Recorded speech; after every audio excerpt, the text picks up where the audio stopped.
الشيطان الرجيم بسم الله الرحمن الرحيم وجاءت سيارة فأرسلوا واردهم فأدلى دلوه قال يا بشرى هذا غلام وأسروه بضاعة والله عليم بما يعملون وشروه بثمن بخس دراهم معدودة وكانوا فيه من الزاهدين وقال الذي اشتراه من مصر لامرأته أكرمي مثواه عسى أن ينفعنا أو نتخذه ولدا وكذلك مكنا ليوسف في الأرض ولنعلمه من تأويل الأحاديث والله غالب على أمره ولكن أكثر الناس لا يعلمون. آج کا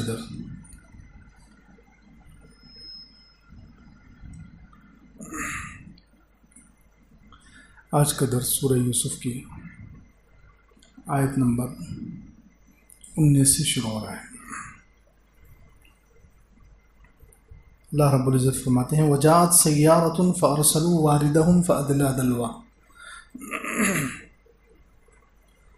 پچھلے ہفتے بتایا گیا تھا کہ حضرت یوسف علیہ السلام کو کنویں میں ڈالا گیا اور جو حضرت یوسف علیہ السلام کے 10 بھائی تھے وہ روتے ہوئے رات کے وقت میں والد کے پاس آئے اور حضرت یوسف علیہ السلام کے کرتے پر دمبے کا خون لگا کر لائے. حضرت یعقوب علیہ السلام جو والد ہیں وہ سمجھ گئے کہ یہ ان کے نفس کی طرف سے کوئی شرارت ہے، اس لیے کہا فصبر جمیل، صبر کرنا بہتر ہے. اللہ المستعان علی ما تصفون، اللہ ہی مددگار ہے اس پر جو تم بیان کر رہے ہو. اب حضرت یوسف علیہ السلام کنویں میں تھے اور اللہ رب العزت نے پھر وہاں سے آگے مصر تک پہنچنے کا انتظام کیسے کیا دیکھیے. وجاءت سیارۃ فارسلوا واردہم فادلی دلوہ. ایک قافلہ آیا، انہوں نے اپنا پانی لانے کے لیے ایک آدمی بھیجا. فارسلوا واردہم، انہوں نے اپنے پانی لانے والے کو بھیجا. فادلی دلوہ، اس نے اس کنویں میں ڈول لٹکایا. یہ بھی اللہ رب العزت کی طرف سے تدبیر تھی. اگر زیادہ دن ہو جاتے، حضرت یوسف علیہ السلام کنویں میں رہتے اور کنویں میں زیادہ دن گزر جاتے تو کیا حالت ہوتی. ایک تو بچپنے کی عمر ہے، کوئی ظاہری اسباب نہیں ہے، تو اللہ رب العزت نے فوری طور پر 1 دن یا 3 دن ہی رہنا پڑا. بہت کم وقت وہاں کنویں میں رہے اور ایک قافلہ آ گیا. اور وہ قافلہ بھی بعض مفسرین کہتے ہیں کہ وہ قافلہ بھی راستہ بھٹکنے کی وجہ سے آیا. یا یوں کہہ دیجئے کہ راستہ بھٹکا نہیں بھٹکایا گیا. اللہ رب العزت کی طرف سے گویا انتظام تھا، یہ راستہ ان کو بھٹکایا گیا اللہ تعالیٰ کی طرف سے اور وہ اس کنویں پر پہنچ گئے. عام طور پر یہ کنواں ایسا تھا جہاں زیادہ لوگ نہیں آتے تھے، زیادہ قافلے اس کے پاس سے نہیں گزرتے تھے، اس لیے باقاعدہ اللہ رب العزت کی طرف سے اس قافلے کو راستہ بھٹکایا گیا اور وہ اس کنویں کے پاس پہنچے اور انہوں نے اپنا ڈول ڈالا. قال یا بشرا ھذا غلام. جیسے ہی ڈول نیچے گئے، حضرت یوسف علیہ السلام نے موقع دیکھا کہ اللہ تعالیٰ کی طرف سے نکلنے کی ایک شکل پیدا ہو رہی ہے، اس ڈول کو پکڑ لیا. اور ڈول کھینچنے والے نے جب اوپر ڈول کھینچا اور دیکھا تو چلا کر کہنے لگا یا بشرا ھذا غلام، کہ ہائے خوشخبری، یہ تو بچہ ہے. اور وہ بھی حضرت یوسف علیہ السلام جیسا خوبصورت، جن کو حضور اقدس صلی اللہ علیہ وسلم فرماتے ہیں کہ ان کو آدھا حسن دیا گیا. پوری دنیا میں جو حسن تقسیم ہوا ہے، جو خوبصورتی انسانوں میں ہو یا جانوروں میں ہو یا پیڑ پودوں میں ہو، دنیا کی جتنی چیزیں خوبصورت نظر آتی ہے، ان سب چیزوں کو صرف آدھا حسن کا حصہ دیا گیا ہے اور پورا آدھا اکیلے حضرت یوسف علیہ السلام کو دیا گیا. تو اندازہ لگائیں حضرت یوسف علیہ السلام کتنے خوبصورت ہوں گے. اسی لیے روح المعانی میں علامہ آلوسی بغدادی رحمۃ اللہ علیہ اور بعض مفسرین تو کہتے ہیں اتنے خوبصورت تھے حضرت یوسف علیہ السلام جیسے جنت میں جانے کے بعد جنت کی حوریں رہے گی، کہ جنت کی حوریں جب چلے گی، حدیث میں ہے، تو ان کی پنڈلیوں کے اندر سے اندر کا گودا نظر آئے گا۔ ایسے حضرت یوسف علیہ السلام اتنے حسین جمیل، اتنے خوبصورت تھے کہ علامہ آلوسی بغدادی فرماتے ہیں کہ جب وہ کھانا کھاتے تھے تو نوالا محسوس ہوتا تھا اتر رہا ہے گلے میں سے، گلا اتنا صاف شفاف، اتنا خوبصورت تھا۔ تو جیسے ہی انہوں نے دیکھا تو کہنے یا بشرا ھذا غلام، آئے خوشخبری، یہ تو بچہ ہے اور وہ بھی اتنا خوبصورت۔ وَأَسَرُّوهُ بِضَاعَةً، انہوں نے حضرت یوسف علیہ السلام کو چھپا لیا سامان تجارت بنا کر، یا تو ان جو پانی لانے کے لیے گئے تھے انہوں نے باقی قافلے والوں سے چھپایا کہ یہ تو بہت قیمتی سرمایہ مل گیا، بہت ہی خوبصورت بچہ، بہت ہی نایاب چیز مل گئی ہے اور بہت پیسے آ سکتے ہیں اس کے، یا تو ان پانی نکالنے والوں نے چھپایا یا پورے قافلے والوں نے چھپایا۔ یا بعض مفسرین کہتے ہیں کہ یوسف علیہ السلام کے جو بھائی تھے انہوں نے چھپایا، انہوں نے یہ نہیں کہا قافلے والوں کو، وہ حضرت یوسف علیہ السلام کے جو بھائی تھے وہ طاق میں لگے ہوئے تھے، انہوں نے صرف کنویں میں ڈال کر وہ فارغ نہیں ہو گئے، کنویں میں ڈال کر مطمئن نہیں ہوئے، کنویں میں ڈال کر وہ جستجو میں تھے، تلاش میں تھے کہ کون سا قافلہ آتا ہے اور کدھر لے کر جاتا ہے۔ بس ان کو تھا کہ بھئی جلدی سے جلدی یہ کنویں سے نکالے جائیں اور دور کسی شہر میں لے کر چلے جائیں تو پھر ہمیں اطمینان ہو جائے۔ تو جیسے ہی انہوں نے نکالا تو بھائی پہنچ گئے۔ اکثر مفسرین کہتے ہیں کہ بھائی لوگ جو 10 بھائی تھے وہ وہاں پہنچ گئے اور انہوں نے کہا کہ یہ ہمارا بھاگا ہوا غلام ہے۔ نعوذ باللہ، دیکھیے اپنے سگے بھائی اپنے بھائی کو کیا کہہ رہے ہیں کہ یہ ہمارا بھگوڑا غلام ہے، بھاگا ہوا غلام ہے، ہم اس کو کم داموں میں بیچنا چاہتے ہیں، تم لے لو۔ تو انہوں نے قافلے والوں کے ہاتھ بھیجے، وَأَسَرُّوهُ بِضَاعَةً، انہوں نے یوسف علیہ السلام کو چھپایا سامان تجارت بنا کر۔ وَاللَّهُ عَلِيمٌ بِمَا يَعْمَلُونَ، اللہ تعالیٰ جانتا ہے جو کچھ وہ کر رہے تھے۔ ہاں، ایک ایک حرکت پر اللہ تعالیٰ کی نظر تھی۔ حضرت یوسف علیہ السلام کے ساتھ کیا ہو رہا ہے، کیسے انہیں کنویں میں ڈالا گیا، کیسے اتنے خوبصورت اور جو آگے چل کر اتنے بڑے درجے کے نبی بننے والے ہیں ان کو کیسے بیچا جا رہا ہے، ان سارے حالات سے اللہ تعالیٰ واقف تھے، اللہ تعالیٰ جانتے تھے۔ روکنا چاہتے تو روک سکتے تھے، لیکن ہر چیز میں اللہ کی حکمت ہوتی ہے، اللہ تعالیٰ کی حکمت ہوتی ہے۔ اللہ تعالیٰ اپنی تدبیر سے کام چلاتے ہیں، دنیا کا نظام اللہ تعالیٰ اپنی تدبیر اپنے پلان سے چلاتے ہیں۔ اس لیے واللہ علیم بما یعملون، اللہ تعالیٰ جانتے ہیں جو کچھ وہ کر رہے تھے، اللہ تعالیٰ جانتے تھے، اس کو روک سکتے تھے۔ حضرت یوسف علیہ السلام کو کنویں میں جانے سے بھی روک سکتے تھے، قافلے والوں کے ہاتھوں بکنے سے روک سکتے تھے۔ یہ حضور اقدس صلی اللہ علیہ وسلم کو بھی کہا جا رہا ہے کہ یہ مکے والے، کیوں مکے میں اس وقت صورت اتری جب حضور اقدس صلی اللہ علیہ وسلم خود بہت پریشان تھے، مکے والوں نے بہت تنگ کر رکھا تھا، تو گویا حضور اقدس صلی اللہ علیہ وسلم کو بھی تسلی دی جا رہی ہے کہ آپ کے ساتھ بھی یہ لوگ جو کر رہے ہیں اللہ تعالیٰ سب جانتے ہیں، اللہ چاہے تو ان کو اسی وقت روک سکتے ہیں، ان پر کوئی عذاب نازل کر سکتے ہیں، لیکن نہیں، اللہ تعالیٰ کی ہر چیز میں کوئی حکمت ہوتی ہے، مصلحت ہوتی ہے۔ اللہ تعالیٰ اپنی تدبیر سے دنیا کا نظام چلاتے ہیں، انسان کو مایوس نہیں ہونا چاہیے۔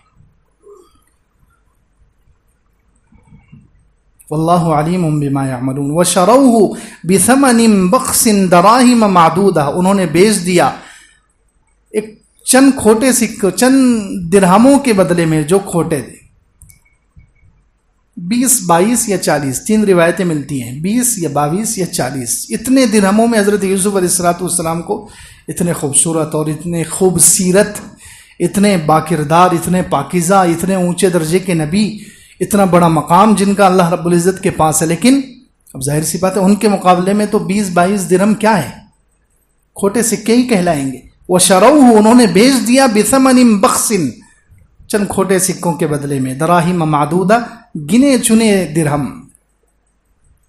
20 تھے یا 22 تھے یا 40 تھے۔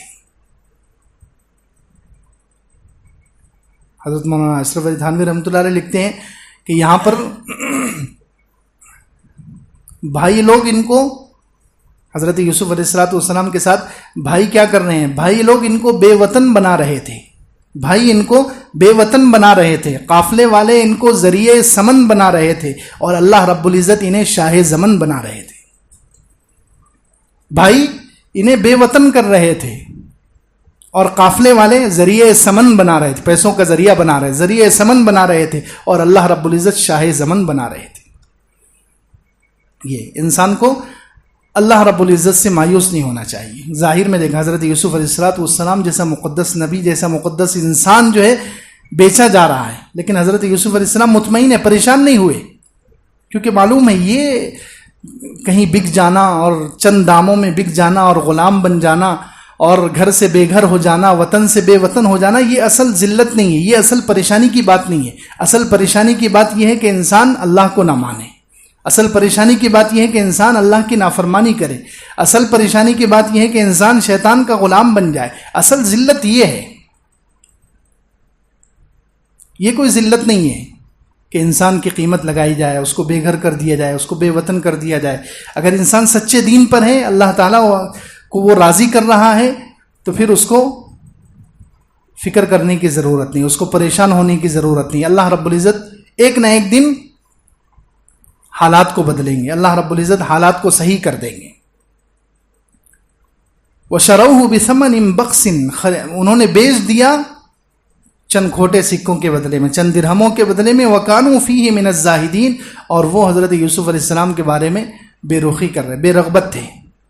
حضرت یوسف علیہ السلام کے جو بھائی تھے وہ بے رغبت تھے، وہ بس جان چھڑانا چاہتے تھے کہ کسی طریقے سے یہ ہم سے دور چلے جائیں۔ وقال الذي اشتراه من مصر لامرأته أكرمي مثواه عسى أن ينفعنا أو نتخذه ولدا۔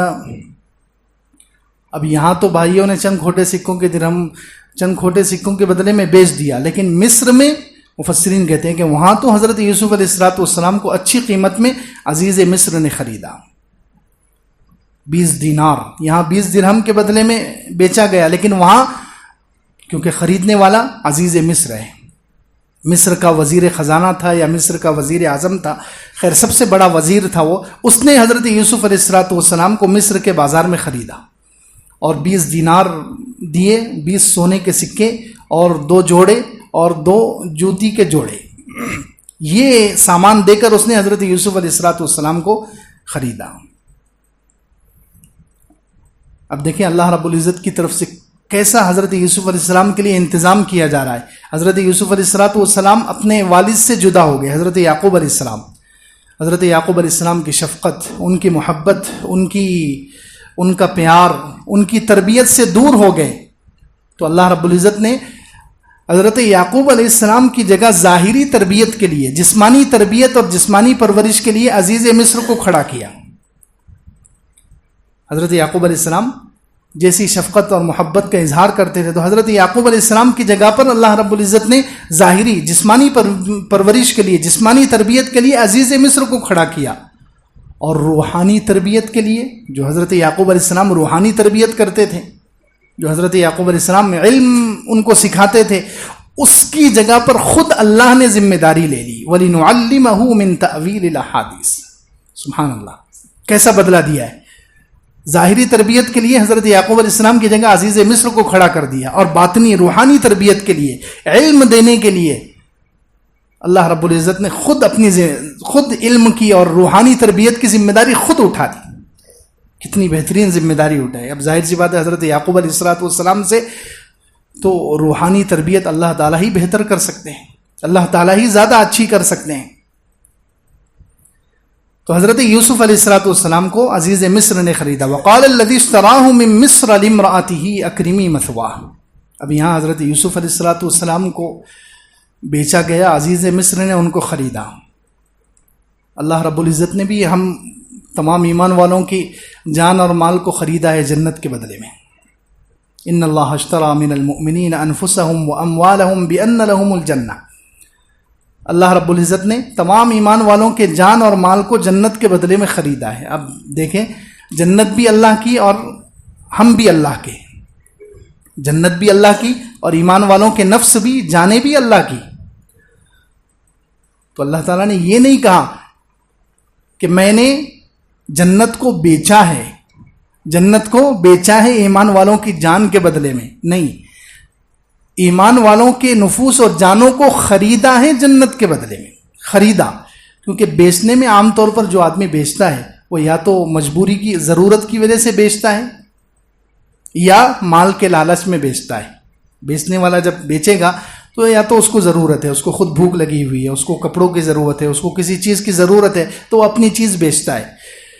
تو یا تو اپنی ضرورت میں مجبور ہو کر بیچے گا یا اپنی چیز کی قیمت زیادہ آ رہی ہے، پیسے زیادہ آ رہے ہیں تو آدمی بیچتا ہے. اور اللہ رب العزت کی ذات ان دونوں سے پاک ہے. اللہ کو نہ ضرورت ہے کھانے پینے کی، نہ اللہ رب العزت پر کوئی مجبوری ہے، اور نہ اللہ تعالیٰ کو کوئی لالچ ہے. اللہ کی ذات ان سے پاک ہے. تو اس لیے اللہ رب العزت نے الفاظ بدل دیے، بیچنے کے بجائے خریدنے کا لفظ، کہ اللہ نے ایمان والوں کی جان اور مال کو خرید لیا ہے. اب یہاں حضرت یوسف علیہ السلام کو عزیز مصر نے خریدا.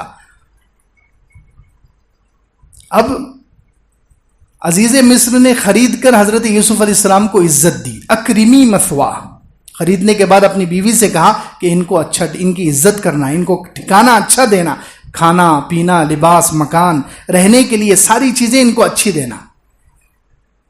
اور ادھر اللہ رب العزت نے ایمان والوں کو خریدا اور ایمان والوں کو اللہ نے عزت دی. وَلَقَدْ كَرَّمْنَا بَنِي آدم. ادھر عزیز مصر نے عزت دی، ادھر اللہ رب العزت نے بھی عزت دی. اللہ رب العزت نے بھی عزت دی. اللہ رب العزت نے انسانوں کی نفسوں کو خریدا. اب نفس انسان کا جو ہے سب سے ادنا ہے، جسم میں سب سے ادنا چیز جو ہے نفس ہے، کیونکہ نفس ہی انسان کو برائی پر آمادہ کرتا ہے. ان النفس لامارۃ بالسوء، نفس ہی انسان سے برائیاں کرواتا ہے، گناہ کرواتا ہے. تو ادنا چیز ہے نفس، اس کے بدلے میں اتنی اعلیٰ چیز جنت مل رہی ہے. تو اب انسان اگر اپنا دل ہے، دل سب سے اعلیٰ ہے انسان کا، دل ہی اگر اللہ کو دے دے جو سب سے اعلیٰ ہے، تو مفسرین کہتے ہیں کہ اگر دل انسان اللہ کو دے دے گا جو سب سے اعلیٰ ہے تو اس کے بدلے میں جنت نہیں، اللہ رب العزت کا دیدار ملے گا. نفس کے بدلے تو جنت ہے، لیکن دل اعلیٰ ہے تو دل کی وجہ سے جب دل انسان اللہ کو دے دے، اللہ کی محبت کے لیے خالی کر دے، زیادہ محبت اللہ کی ہو دل میں، تو اس کے بدلے میں اللہ تعالیٰ کا دیدار نصیب ہوگا. تو خیر حضرت یوسف علیہ السلام کو اس نے خریدا اور پہچان لیا. حضرت یوسف علیہ السلام کے چہرے کے اثرات اور حضرت یوسف علیہ السلام کے چہرے کی نورانیت، ان چیزوں کو دیکھ کر پہچان لیا. عبداللہ ابن مسعود رضی اللہ عنہ کہتے ہیں کہ 3 لوگوں کی فراست، ان کی پہچان، ان کی سمجھ بہت اعلیٰ ہے. ایک تو یہ عزیز مصر ہے، افرس الناس ثلاثہ، لوگوں میں سب سے زیادہ سمجھدار اور فراست والے، سب سے زیادہ سمجھدار اور فراست والے 3 لوگ ہیں.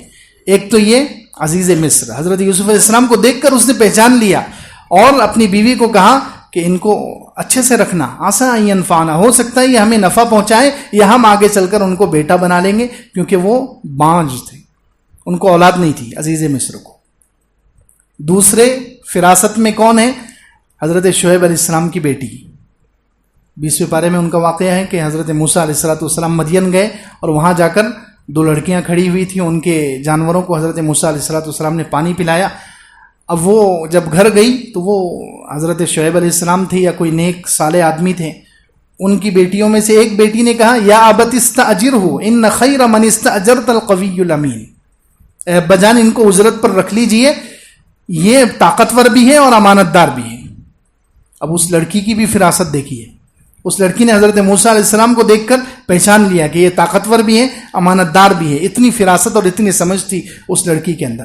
اسی طرح عبداللہ ابن مسعود رضی اللہ عنہ کہتے ہیں تیسری فراست جو مشہور ہے وہ حضرت ابو بکر رضی اللہ عنہ کی ہے کہ حضرت ابو بکر نے اپنے بعد حضرت عمر کو خلیفہ بنا دیا. حضرت عمر رضی اللہ عنہ کو بہت سارے صحابہ نے مخالفت کی، بہت سارے صحابہ نے مخالفت کی کہ آپ ان کو امیر کیسے بنا رہے ہیں، ان کو خلیفہ کیسے بنا رہے ہیں، کہ یہ تو بہت غصے والے ہیں. تو حضرت ابو بکر رضی اللہ عنہ نے کہا کہ نہیں، میں اللہ کو جواب دے سکتا ہوں، میں اللہ کو جواب دے سکتا ہوں کہ میں نے ایسی شخص کو امیر بنایا ہے جو میرے بعد سب سے افضل ہے. تو خیر یہ تینوں کی اور بھی بہت سارے لوگوں کی قرآن میں، جیسے فرعون کی بیوی حضرت آسیہ کے بارے میں ہے کہ انہوں نے بھی حضرت موسیٰ علیہ السلام کو جب پہلی نگاہ میں دیکھا تو پہچان لیا اور فوراً کہا قرۃ عین لی ولک لا تقتلوہ عسیٰ ان، یہی الفاظ جو یہاں پر عزیز مصر نے کہے عسیٰ ان ینفعنا ونتخذہ ولدا، ہو سکتا ہے یہ ہمیں نفع پہنچائے یا ہم اس کو بیٹا بنا لیں گے. انہوں نے بھی فوراً پہچان لیا تھا. حضرت خدیجہ نے حضور اقدس صلی اللہ علیہ وسلم کو پہچان لیا. جب حضور اقدس صلی اللہ علیہ وسلم کو ابھی نبوت بھی نہیں ملی, حضرت خدیجہ رضی اللہ عنہ کی فراست بھی دیکھیں, ابھی حضور اقدس صلی اللہ علیہ وسلم کو نبوت نہیں ملی, 25 سال کی عمر ہے, 40 سال میں جا کر نبوت ملنے والی ہے, لیکن حضور اقدس صلی اللہ علیہ وسلم کے اعمال سے, کردار سے, اخلاق سے, صورت سے, سیرت سے حضرت خدیجہ نے اندازہ لگا لیا کہ یہ کوئی بڑی اونچی شخصیت ہے, اس لیے ان سے نکاح کرنا چاہیے.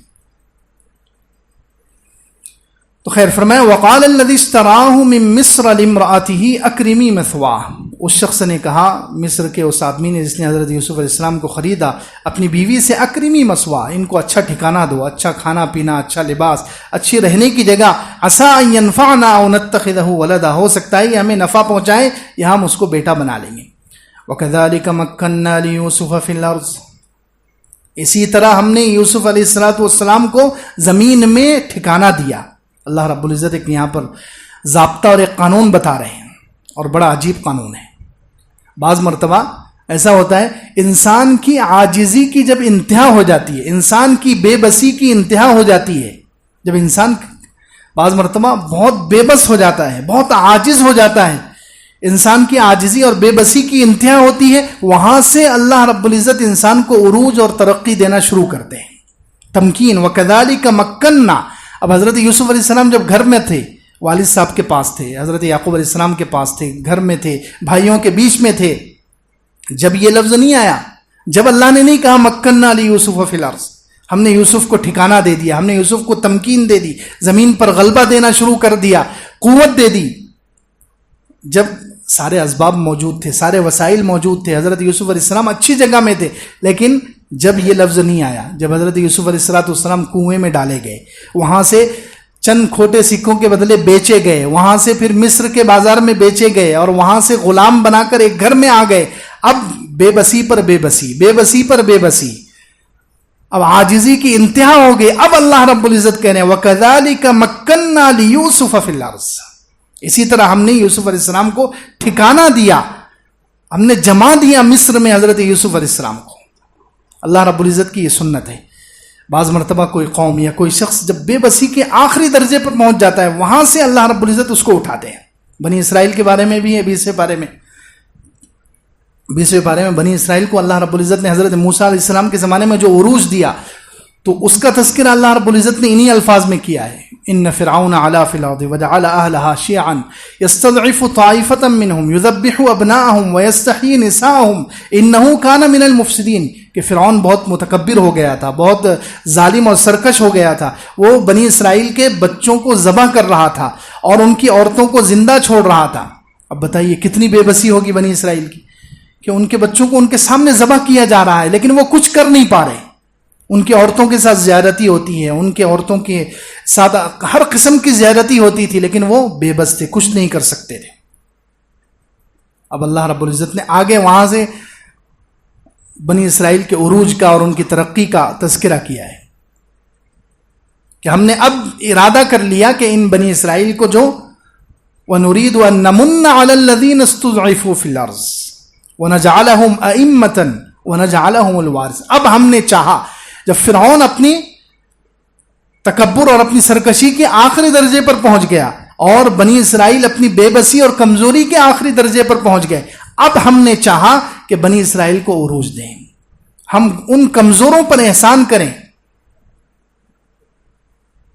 وَنَجْعَلَهُمْ أَئِمَّةً, انہیں اب ہم امام بنا دیں, انہیں ہم مقتدی بنا دیں. وَنَجْعَلَهُمُ الْوَارِثِينَ, اور اب ہم انہیں وارث بنا دیں. وَنُمَكِّنَ لَهُمْ فِي الْأَرْضِ, اور زمین میں انہیں تمکین, زمین پر قدرت, زمین پر غلبہ دے دے. وہی لفظ جو حضرت یوسف علیہ السلام کے لیے استعمال ہوا, وہاں بنی اسرائیل کے لیے استعمال. یہ اللہ رب العزت کا قانون ہے. اس لیے مسلمانوں کو گھبرانا نہیں چاہیے. جب ہماری بے بسی آخری درجے پر پہنچے گی, وہاں سے اللہ رب العزت ہمیں اٹھا سکتا ہے, اللہ رب العزت ہمیں عروج اور ترقی دے سکتا ہے, اللہ رب العزت ہمیں ہمارے غلبے کی ابتدا کر سکتا ہے. بس اللہ کے قانون کو چھوڑنا نہیں چاہیے, اللہ کے دین کو چھوڑنا نہیں چاہیے, اللہ رب العزت سے تعلق مضبوط رکھنا چاہیے. اللہ کے جو غالب کرنے کے جو سنتیں ہیں, جو ضابطے ہیں, ان پر مسلمانوں کو عمل پیرا ہونا چاہیے. تو فرمایا وَكَذَلِكَ مَكَّنَّا لِيُوسُفَ فِي الْأَرْضِ, اسی طرح ہم نے یوسف کو زمین میں ٹھکانہ دیا, وَلِنُعَلِّمَهُ مِن تَأْوِيلِ الْأَحَادِيثِ. اور ہم دیکھیے اللہ رب العزت پہلے کہا کہ حضرت یوسف علیہ السلام کے لیے عزیز مصر کو اللہ رب العزت نے حضرت یعقوب علیہ السلام کی جگہ پر کھڑا کیا، ظاہری تربیت کے لیے اور باطنی تربیت کے لیے، روحانی تربیت کے لیے، علم اور نبوت کے لیے اللہ رب العزت نے خود ذمہ داری لی. وَلِنُعَلِّمَهُ مِن تَأْوِيلِ الْأَحَادِيثِ، تاکہ ہم یوسف کو علم دیں تأویل احادیث، باتوں کی صحیح سمجھنے کا، معاملے کی تہ تک پہنچنے کا، خواب کی تعبیر، سب چیزیں اس میں آ گئی. علم بہت اہم چیز ہے، علم سے انسان کو بہت عروج اور ترقی ملتا ہے، علم سے بہت ترقی ملتی ہے، بہت انسان مقامات حاصل کر سکتا ہے. آج کل ایک غلط فہمی پائی جاتی ہے، ہم لوگ سمجھتے ہیں کہ تھوڑا علم ہی کافی ہے، عمل زیادہ کرنا چاہیے، علم کم ہو تو چلے گا، یا بلکہ لوگ باقاعدہ اس کی مہم چلاتے ہیں کہ علم کم ہی ہونا چاہیے. حالانکہ علم کی کثرت مطلوب ہے، علم کی زیارتی. دیکھیے یہاں حضرت یوسف علیہ السلام کو بادشاہ تک پہنچانے کے لیے اللہ رب العزت نے دو چیزوں کا تذکرہ کیا ہے. مصر کا ان کو بادشاہ بنانا ہے تو دو کام کیے اللہ رب العزت نے. ایک تو عزیز مصر کے گھر میں اللہ رب العزت نے ٹھکانہ دیا، وہاں جگہ دی، وہاں ان کو تمکین دی، اور دوسرے علم دیا. علم کتنی اہم چیز ہے، اسی لیے تو حضور اقدس صلی اللہ علیہ وسلم، جن سے بڑا عالم کوئی نہیں ہے، اللہ رب العزت کے بعد جو سب سے بڑے عالم ہیں، ان کو دعا سکھائی گئی ہے کہ آپ دعا مانگیے اللہ میرا علم بڑھا دے، وَقُلْ رَبِّ زِدْنِي عِلْمًا. اب بتائیے حضور اقدس صلی اللہ علیہ وسلم کتنے بڑے عالم ہیں، لیکن آپ علیہ السلام کو دعا سکھائی جا رہی ہے کہ آپ علم میں اضافے کی دعا مانگیے. تو ہم جیسے لوگ علم کا جن کے پاس کوئی ذرہ نہیں ہے، ہم کیوں علم سے بے نیازی برتتے ہیں؟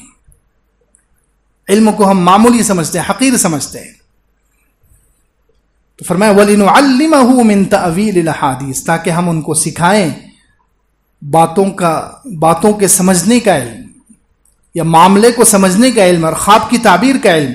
وَاللَّهُ غَالِبٌ عَلَىٰ أَمْرِهِ وَلَكِنَّ أَكْثَرَ النَّاسِ لَا يَعْلَمُونَ. اللہ اپنے فیصلوں پر غالب ہے لیکن اکثر لوگ نہیں جانتے. فیصلہ اللہ ہی کا نافذ ہوتا ہے دنیا میں، فیصلہ اللہ اپنے امر پر غالب ہے، مغلوب نہیں ہے. فیصلہ یعنی اللہ رب العزت ہی کا چلتا ہے. کبھی کبھی ظاہر میں ایسے نظر آتا ہے کہ جیسے کسی اور کا چل رہا ہے، لیکن حقیقت میں ایسا نہیں ہوتا. حقیقت میں اللہ رب العزت ہی کا فیصلہ چلتا ہے. بعض مرتبہ اللہ اپنے نافرمانوں کو اپنے فیصلے کے لیے استعمال کرتا ہے. اپنے نافرمانوں کو اللہ رب العزت اپنے فیصلوں کے نافذ کرنے کے لیے ان کو ذریعہ بنا دیتا ہے، ان کو استعمال کر لیتا ہے، لیکن اصل فیصلہ اللہ ہی کا چلتا ہے. واللہ غالب علی امر. اب یہاں دیکھیں حضرت یعقوب علیہ السلام، دیکھیں اچھوں کا بھی فیصلہ نہیں چلتا، بروں کا بھی فیصلہ نہیں چلتا، فیصلہ تو صرف اللہ کا چلتا ہے. حضرت یعقوب علیہ السلام مقدس نبی، وہ چاہ رہے ہیں کہ حضرت یوسف علیہ السلام کو جو خواب نظر آیا وہ خواب بھائیوں کو معلوم نہ ہو، لیکن معلوم ہو گیا. فیصلہ کس کا چلا؟ اللہ کا. واللہ غالب علی امر. حضرت یعقوب علیہ السلام نبی، وہ چاہ رہے ہیں کہ میرا بیٹا مجھ سے جدا نہ ہو، لیکن اللہ نے چاہا کہ جدا ہونا ہے، جدا کرنا ہے مجھے، تو کس کا فیصلہ چلا؟ اللہ کا. واللہ غالب علی امرہ. بھائیوں نے چاہا حضرت یوسف علیہ السلام کو قتل کرنا، اللہ رب العزت نے انہی بھائیوں میں سے ایک کو کھڑا کیا. قال قائل منہم لا تقتلوا یوسف. اس نے کہا کہ قتل مت کرو، ایک کنویں میں ڈال دو. اللہ نے قتل ہونے سے بچا لیا. کس کا فیصلہ چلا؟ اللہ کا فیصلہ چلا. بھائیوں نے چاہا کہ حضرت یوسف علیہ السلام جب یہاں سے چلے جائیں گے تو باپ کی پوری توجہ ہمیں مل جائے گی، لیکن اللہ کا فیصلہ نہیں تھا. کس کا فیصلہ چلا؟ اللہ کا فیصلہ چلا. بھائیوں نے چاہا حضرت یوسف علیہ السلام کے جانے کے بعد ہماری محبت باپ کے دل میں زیادہ ہو جائے، یوسف کی محبت گھٹ جائے، لیکن حضرت یوسف علیہ السلام کی محبت اور بڑھ گئی. کس کا فیصلہ چلا؟ اللہ کا. واللہ غالب علی امرہ.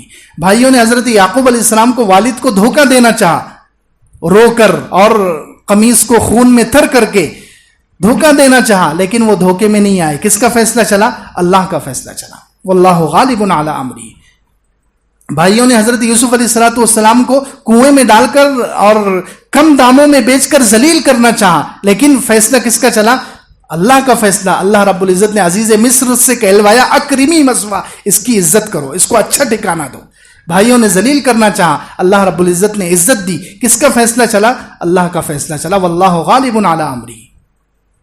قافلے والوں نے حضرت یوسف علیہ السلام کو کم دام اور کم قیمت کرنا چاہا، لیکن اللہ رب العزت نے ان کا مول بڑھا دیا، اللہ رب العزت نے ان کی قیمت بڑھا دی، ان کا مقام بڑھا دیا۔ واللہ غالب علی امرہ، فیصلہ تو اللہ کا چلتا ہے۔ پوری سورہ یوسف میں دیکھیں گے جہاں جہاں انسانوں نے چاہا حضرت یوسف علیہ السلام کے ساتھ کچھ برا کرنا لیکن نہیں کر سکے، فیصلہ کس کا چلا؟ اللہ کا چلا۔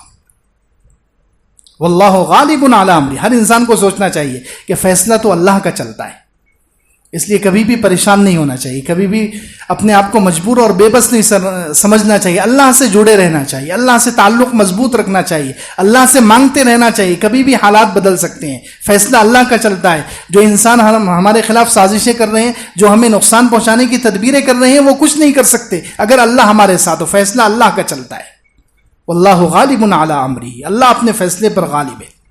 ولکن اکثر الناس لا یعلمون، لیکن اکثر لوگ نہیں جانتے، اکثر لوگ نہیں جانتے اللہ رب العزت کے فیصلے چلتے ہیں، اس پر غور نہیں کرتے اکثر لوگ، اس لیے وہ سمجھتے ہیں کہ شاید فلاں مجھے نقصان پہنچا دے، فلاں مجھے نقصان پہنچا دے، فلاں چیز سے مجھے نقصان پہنچ جائے، فلاں چیز میرا کچھ بگاڑ دے۔ کوئی کچھ نہیں بگاڑ سکتا، کوئی نقصان نہیں پہنچا سکتا، سارے نفع اور نقصان کا مالک اللہ ہے، اسی کا فیصلہ چلتا ہے۔ لیکن اکثر لوگ اس کو نہیں سمجھتے، اکثر لوگ اس پر غور نہیں کرتے۔ ولیکن اکثر الناس لا یعلمون، اکثر لوگوں کو اس کا علم نہیں ہے کہ فیصلہ اللہ کا چلتا ہے۔ پھر پریشان ہونے کی کیا ضرورت ہے؟ پھر کسی اور سے مدد مانگنے کی کیا ضرورت ہے؟ کسی اور سے ڈرنے کی کیا ضرورت ہے؟ کسی اور سے امید لگانے کی کیا ضرورت ہے؟ جب فیصلہ اللہ کا چلتا ہے تو امید اللہ سے لگاؤ، جب فیصلہ اللہ کا چلتا ہے تو ڈرو صرف اللہ سے، جب فیصلہ اللہ کا چلتا ہے تو صرف اللہ کی بات مانو۔ لیکن اکثر لوگ اس کو نہیں جانتے۔ واللہ غالب علی امرہ، اللہ اپنے فیصلے پر غالب ہے، یعنی اللہ ہی کا فیصلہ نافذ ہوتا ہے، زمین میں اللہ ہی کا فیصلہ چلتا ہے۔ ولکن اکثر الناس لا یعلمون، لیکن اکثر لوگ نہیں جانتے۔